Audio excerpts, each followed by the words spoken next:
Assalamualaikum warahmatullahi wabarakatuh. Bertemu semula kita dalam mata pelajaran sejarah tahun 4 pada hari ini. Cikgu mengharapkan semua anak-anak cikgu telah bersedia untuk sesi pada hari ini.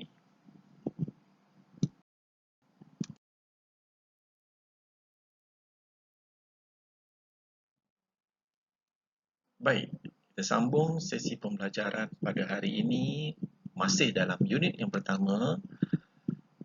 Pada hari ini, kita berfokus kepada nombor yang ketiga, iaitu menjelaskan kaedah penyelidikan sejarah.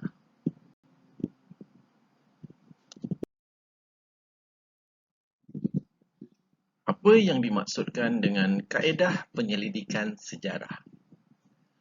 Penyelidikan sejarah dilakukan untuk membuktikan peristiwa sejarah yang telah berlaku. Tiga kaedah boleh digunakan untuk mendapatkan maklumat sejarah, iaitu kaedah arkeologi, kaedah lisan atau dikenali sebagai sumber lisan, dan kaedah bertulis. Kaedah arkeologi. Kaedah arkeologi merupakan proses mendapatkan maklumat daripada bahan tinggalan sejarah. Kaedah ini dilakukan melalui proses gali cari, ekskavasi, contohnya fosil, tembikar, barangan logam, dan kulit siput. Ini antara contoh bahan tinggalan sejarah, aktiviti cari gali di tapak arkeologi Sungai Batu di Kedah dan rangka Perak Men di Lenggong, Perak.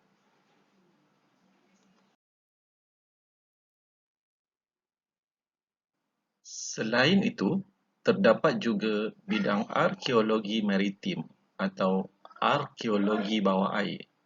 Kaedah ini merupakan proses mendapatkan maklumat tinggalan kebudayaan manusia yang terdapat di dasar laut, sungai atau tasik. Contohnya, tapak kapal karam, struktur purba dan artifak. Seterusnya, kaedah lisan. Kaedah lisan merupakan proses mendapatkan maklumat melalui temu bual. Individu yang ditemu bual dikenali sebagai orang sumber. Orang sumber terdiri daripada mereka yang terlibat dalam peristiwa sejarah, melihat atau mendengar peristiwa sejarah daripada orang lain. Langkah-langkah dalam kaedah lisan.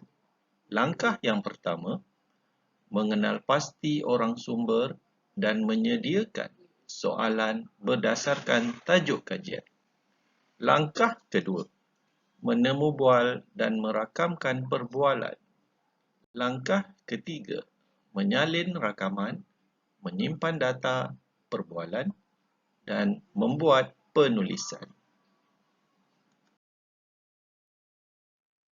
Seterusnya, kaedah bertulis.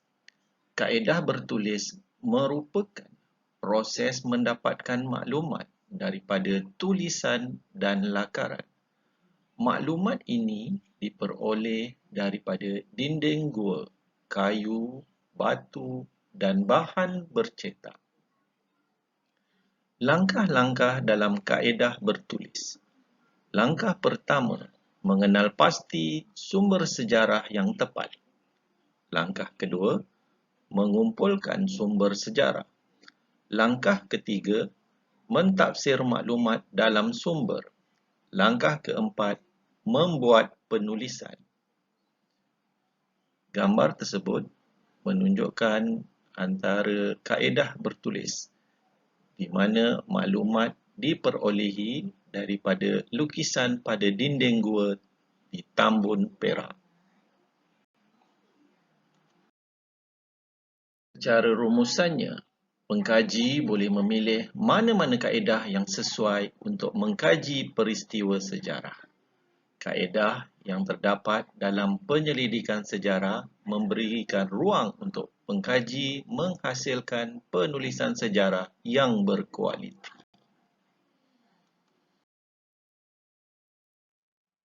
Sebagai latihan, sila rujuk buku teks muka surat 8 dan 9. Kemudian, salin dalam buku tulis kaedah-kaedah yang digunakan dalam penyelidikan sejarah. Selamat belajar semua. Terima kasih.